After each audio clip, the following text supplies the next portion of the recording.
नमस्ते, नमस्कार, जय श्री राम, राधे राधे, जय श्री कृष्णा। बोलो, हो गया? चलो, कैसे हो? सुखी होंगे, स्वस्थ होंगे और घर पर मज़े से, आराम से, आनंद के साथ खुशी खुशी पढ़ाई कर रहे होंगे, है ना?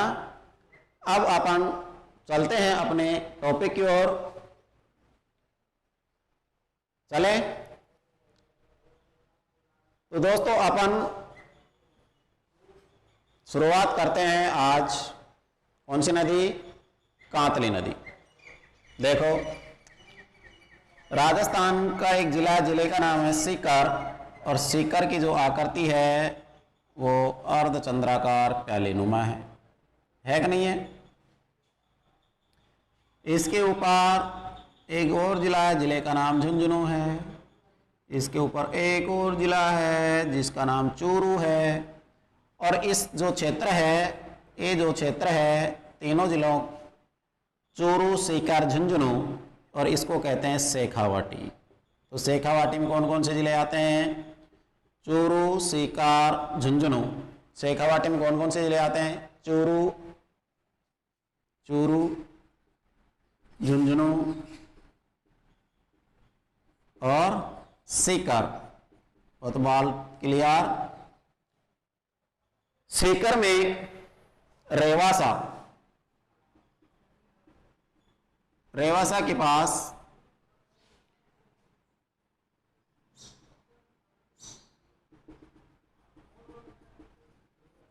खंडेला की पहाड़ियां। किसकी पहाड़ियां? खंडेला की पहाड़ियां। और इस खंडेला की पहाड़ियों से एक नदी का उद्गम होता है। बोलो, कौन सी नदी का? इस खंडेला की पहाड़ियों से एक नदी का उद्गम होता है, सीकर में ही है ना? नदी का नाम है कांतली नदी। क्या नाम है? कांतली नदी। और इस नदी के किनारे सीकर में एक सभ्यता है। ये सभ्यता का नाम है गणेश्वर सभ्यता। क्या नाम है? गणेश्वर सभ्यता। नदियों से प्रश्न हो सकता नहीं आए, लेकिन सभ्यताओं से प्रश्न निश्चित आता है। कोई परीक्षा छूटती नहीं है, फिक्स है। तो सभ्यता को अपन जब सभ्यताओं को पढ़ेंगे तब विस्तार से चर्चा करेंगे। यहाँ कुछ छोटी छोटी बातें हैं, मुख्य मुख्य जो बातें हैं उनको यहाँ पर देख लेंगे। तो गणेश्वर जो सभ्यता है वो कौन सी नदी के किनारे है? कांतली नदी के किनारे। इसी को कहते हैं कांतली नदी। ये मिट्टी का बहुत ज़्यादा कटाव करती है। इस नदी का जो क्या अपवा जो क्षेत्र है वो क्या कहलाता है? तोरावाटी। क्या कहलाता है? तोरावाटी। अपवा क्षेत्र क्या कहलाता है? तोरावाटी कहलाता। गणेश्वर सभ्यता। गणेश्वर जो सभ्यता है कांतली नदी के किनारे है, और इसे ताम्रयुगीन सभ्यताओं की जननी कहते हैं। ताम्रयुगीन सभ्यताओं की जननी किसे कहते हैं? गणेश्वर सभ्यता को। यहां से मछली पकड़ने का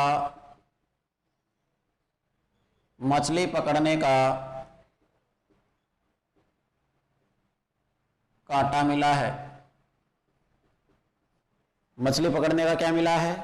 कांटा मिला है ना? कहते हैं कि सिंधु सभ्यता को भी यहीं से तांबा की आपूर्ति की जाती थी, है कि नहीं? तभी तो ताम्र युगीन सभ्यताओं की क्या कहलाती है? जननी। तो फिर ताम्र जिला और ताम्रवती नगरी बताइएगा कौन से हैं? बताओ कमेंट करके। गणेश्वर सभ्यता मछली पकड़ने का कांटा मिला यहाँ से। अब आगे चलते हैं। ये नदी झुंझुनू जिले को दो भागों में काटती है बीच में से।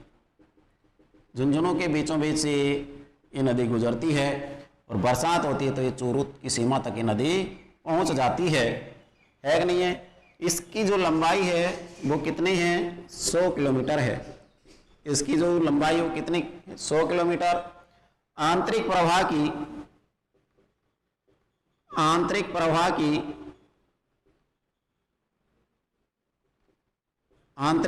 की सबसे लंबी नदी घग्गर नदी है, लेकिन पूर्ण भाव की दृष्टि से सबसे लंबी नदी कौन सी है? यही नदी है, कांतली नदी। क्योंकि जो घग्गर आती है वो तो घूमते फिरते आती है और ये राजस्थान से निकलती है, सीकर से निकलती है और यहीं पर राजस्थान में समाप्त हो जाती है कि नहीं है। तो पूर्ण भाव की दृष्टि से राजस्थान की सबसे लंबी नदी आंतरिक प्रवाह की कौन सी है? घग्गर नदी है और ये 100 किलोमीटर तक लंबी है। ताम्र का जो जिला है वो जिला है झुंझुनू। कौन सा है? झुंझुनू। और ताम्रवती नगरी कहते हैं आहड़। कौन सी? आहड़ सभ्यता को ध्यान रखिएगा। ताम्रयुगीन सभ्यताओं की जननी गणेश्वर सभ्यता को, इसको पुरातत्व का पुष्कर भी कहते हैं। पुरातत्व का पुष्कर भी इसे कहा जाता है। किसको? गणेश्वर सभ्यता को। और ये राजस्थान की सबसे लंबी नदी है। तो सबसे छोटी भी होगी, देख लो।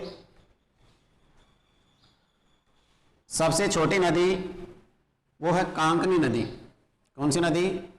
कांकनी नदी।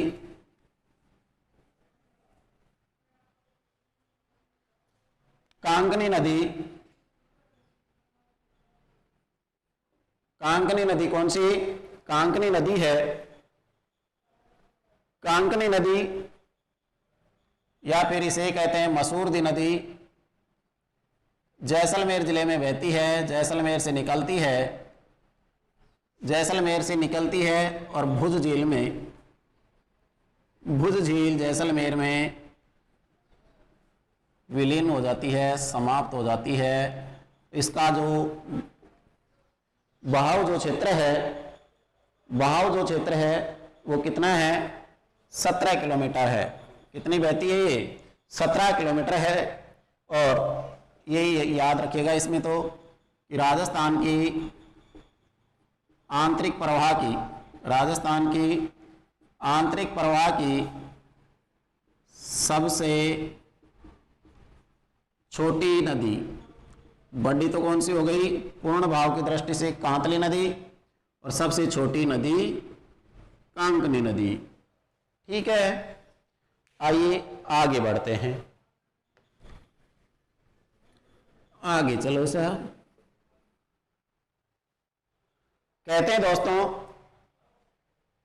कि सपने और लक्ष्य में बहुत अंतर होता है। सपने और लक्ष्य में एक ही अंतर है। क्या अंतर है?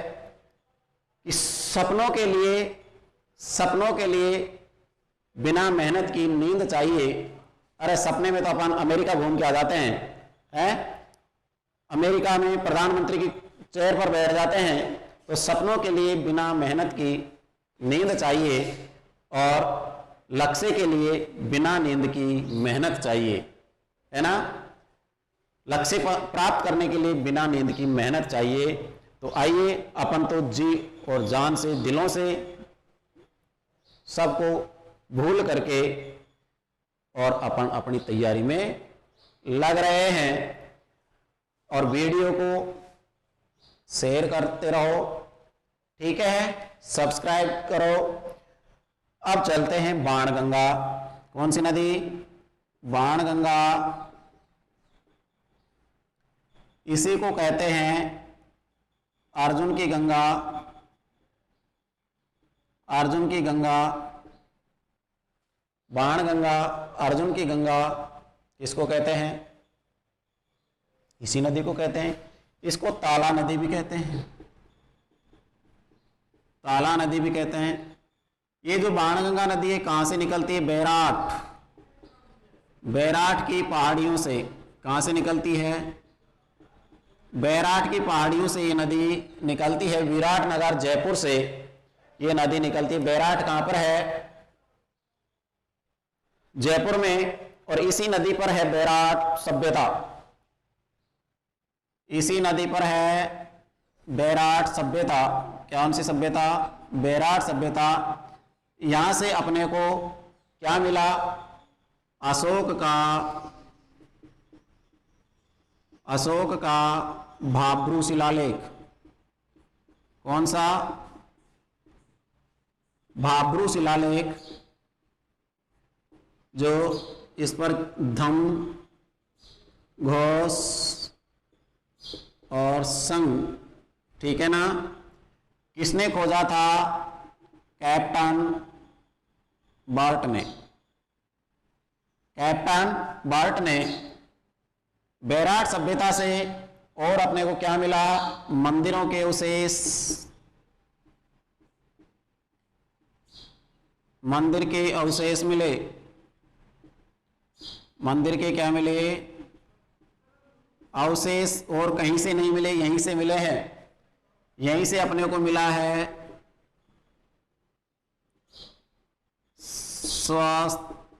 साटिया, जिसको अपन बोलते हैं, है ना। और यहां से बैराट से मिले हैं भाब्रू का शिलालेख। यहां पर भीम की डोंगरी, गणेश की डोंगरी, बीजक की डोंगरी बैराट में ही है ना। डोंगरियां ही डोंगरियां हैं। और अब ये नदी आगे चलती है। इसी नदी पर रामगढ़ में रामगढ़ बांध बना हुआ है। कौन सा? रामगढ़ बांध इसी नदी पर है, इसी नदी पर है। और इस रामगढ़ बांध से जयपुर को क्या होती? पेयजल आपूर्ति होती है। जयपुर को पेयजल आपूर्ति, जयपुर को क्या? पेयजल आपूर्ति की जाती है। कौन से? रामगढ़ बांध, जमुआ रामगढ़ बांध, ठीक है। यहाँ इसी के पास में, रामगढ़ बांध के पास में माता जी का मंदिर है, जमुआई माता। कौन सी माता? जमुआई माता का मंदिर भी यहीं पर है, जमुआई माता भी है। अब ये नदी आगे चलती है और आगे चलने के बाद ये प्रवेश करती है दौसा में। फिर दौसा से ये जाती है भरतपुर। कहाँ पर? भरतपुर में। और भरतपुर में इस नदी पर बांध बना हुआ है एक, अजान बांध। कौन सा बांध? अजान बांध। कौन सी नदी पर है? बाणगंगा नदी पर अजान बांध भरतपुर के अंदर भरतपुर में बना हुआ है। और फिर ये नदी भरतपुर से आगे चली जाती है यूपी में जाकर के यमुना में ये नदी मिल जाती है। आगरा के फतेहाबाद नामक स्थान पर ये नदी फिर कहाँ चली जाती है? भरतपुर के बाद दौसा, ये जयपुर से निकली, है ना, दौसा, भरतपुर। और भरतपुर के बाद आगरा के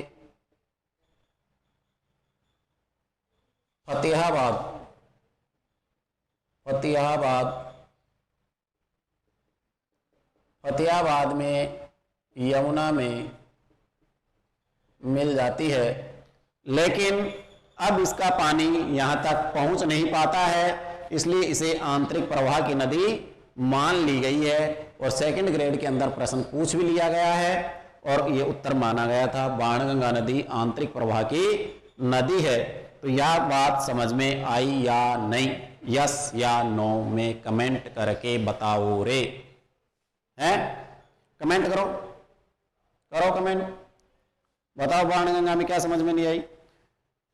इसे अर्जुन की गंगा भी कहते हैं। अर्जुन की गंगा क्यों कहते हैं कि आपको पता होना चाहिए, यहाँ पर पांडवों ने अपना अज्ञातवास बिताया था, हैं, अज्ञातवास बिताया था। तो एक बार द्रौपदी को क्या लग गई, प्यास लग गई, ठीक है, प्यास लग गई तो अर्जुन ने मारा तीर, और तीर मारते ही पानी निकल आया और द्रौपदी ने पानी पी करके अपनी प्यास बुझाई। अर्जुन की गंगा है कि नहीं है? बाण गंगा, तीर को कहते हैं बाण, बाण गंगा नाम हो गया, अर्जुन की गंगा हो गया, ठीक है। तो ये आंतरिक प्रवाह की नदी थी दोस्तों, अब अच्छे से समझ में आ गई होगी। अब दीजिए इजाजत, नमस्कार, थैंक यू, जय हिंद, जय भारत। फिर जोश और जुनून के साथ मिलेंगे। मुस्कुराते रहिएगा, पढ़ते रहिएगा। Thank you.